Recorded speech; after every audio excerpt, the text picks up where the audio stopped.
Top quality और consistent performance के लिए सिर्फ सिल्वर पंप नाम याद रखना। शनिदेव के बारे में पुराणों में अनेक आख्यान मिलते हैं। शनिदेव को सूर्यदेव का सबसे बड़ा पुत्र और कर्म फल दाता माना जाता है। शनिदेव के बारे में कहा जाता है कि वो लोगों को कर्मों के हिसाब से फल देते हैं, लेकिन शनिदेव का अपने पिता सूर्यदेव के साथ प्रेम का संबंध नहीं माना जाता, बल्कि शनिदेव को अपने पिता सूर्यदेव के साथ शत्रु भाव रखने वाला माना जाता है। अगर दोनों के गुणों को भी देखें तो सूर्यदेव और शनिदेव एक दूसरे से एकदम विपरीत हैं। जहाँ सूर्यदेव ऊर्जा का सबसे बड़ा स्रोत होने के साथ ही राशि चक्र का पहला ग्रह माने जाते हैं और सभी ग्रहों का राजा कहे जाते हैं, वही सौर मंडल के ग्रहों में शनि को टेढ़ी और धीमी चाल चलने वाला ग्रह माना जाता है। पौराणिक मान्यता है कि एक बार सूर्यदेव ने जब अपने पुत्र को देखा तो वो उन पर बहुत क्रोधित हो गए। कहा जाता है कि अपने पिता सूर्य की क्रोधपूर्ण दृष्टि पड़ने से ही शनिदेव के शरीर का रंग काला पड़ गया, जो हमेशा के लिए उसी रंग के हो गए। पौराणिक आख्यानों के अनुसार काला रंग होने के कारण शनिदेव बहुत परेशान हो गए थे, जिसके बाद उन्होंने भगवान शिव की शरण ली। शनिदेव ने भगवान शिव को अपना गुरु माना। शनिदेव ने अपनी साधना और तपस्या द्वारा भगवान शिव को प्रसन्न करके अपने पिता सूर्य की तरह ही तेज और शक्ति का वरदान मांगा।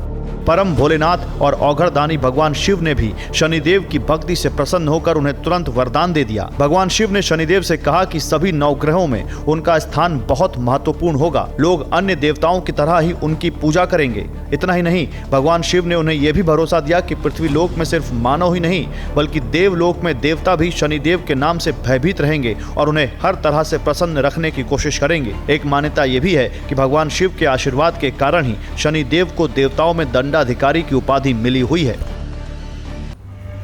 पौराणिक कथाओं के अनुसार गुरु और शिष्य का संबंध होने के बावजूद शनिदेव के कारण भगवान शिव को ही एक बार हाथी बनना पड़ा था। एक कथा के अनुसार एक बार शनिदेव भगवान शिव से मुलाकात करने के लिए कैलाश पर्वत पर गए थे। कैलाश पर उन्होंने भगवान शिव से कहा कि वो अगले दिन उनकी राशि में प्रवेश करेंगे। इसके बाद भगवान शिव ने शनिदेव से पूछा कि कितनी देर तक शनि की दृष्टि उन पर रहेगी, तो शनिदेव ने भगवान शिव से कहा कि उनकी दृष्टि अगले दिन 1.25 पहर तक रहेगी। कहा जाता है कि इसके बाद शनिदेव की दृष्टि से बचने के लिए भगवान शिव धरती पर चले गए और हाथी का रूप धारण करके इधर उधर छिपते रहे। जब शनि की दृष्टि पड़ने का समय निकल गया तो भगवान शिव फिर से कैलाश पर्वत पर लौट गए थे। इसके बाद भगवान शिव ने शनिदेव से कहा कि वो उनकी दृष्टि से बचने में पूरी तरह से सफल रहे हैं, लेकिन शनिदेव ने हंसते हुए भगवान शिव को बताया कि ये उनकी दृष्टि का ही प्रभाव था कि भगवान शिव को हाथी बनकर धरती पर छिपना पड़ा। मान्यता है कि जो व्यक्ति हनुमान जी की पूजा करता है उस पर शनिदेव भी अपना प्रकोप नहीं करते। पौराणिक कथाओं के अनुसार एक बार शनिदेव को अपनी शक्तियों पर बहुत घमंड हो गया, क्योंकि उन्हें लगता था कि वो अपनी वक्र दृष्टि से किसी का भी अहित कर सकते हैं। कहते हैं कि एक बार हनुमान जी जंगल में बैठकर अपने आराध्य प्रभु श्री राम का ध्यान कर रहे थे, तो उसी समय वहां से शनिदेव गुजर रहे थे। जब शनिदेव की दृष्टि हनुमान जी पर पड़ी तो उन्होंने बजरंग बली पर अपनी टेढ़ी दृष्टि डालने की सोची, लेकिन उनकी किसी दृष्टि का हनुमान जी पर कोई प्रभाव नहीं पड़ा। इस पर शनिदेव क्रोधित हो गए और उन्होंने हनुमान जी को चुनौती दे दी, लेकिन इसके बाद भी भक्ति में लीन हनुमान जी पर उनकी किसी बात का कोई असर नहीं पड़ा और वो पहले की तरह ही अपनी तपस्या में लगे रहे। जब शनिदेव अपना क्रोध लगातार दिखाते रहे तो हनुमान जी ने भी उनका घमंड तोड़ने की सोच ली।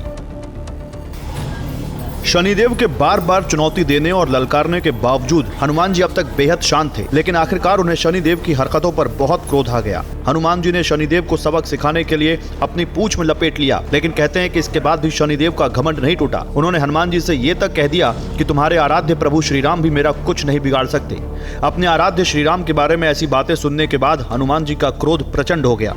उन्होंने अपनी पूंछ में लपेटकर शनिदेव को पटकना शुरू कर दिया, तो शनिदेव बुरी तरह घायल हो गए। शनिदेव ने सभी देवताओं से मदद की गुहार लगाई, लेकिन सामने बजरंग बली को देखकर कोई भी देवता शनिदेव की सहायता करने नहीं आया। तब जाकर शनिदेव ने अपनी भूल के लिए हनुमान जी से क्षमा मांगी और कहा कि वो हनुमान जी की छाया से भी दूर रहेंगे। शनिदेव ने हनुमान जी से ये भी कहा कि वो कभी उनके भक्तों को भी परेशान नहीं करेंगे।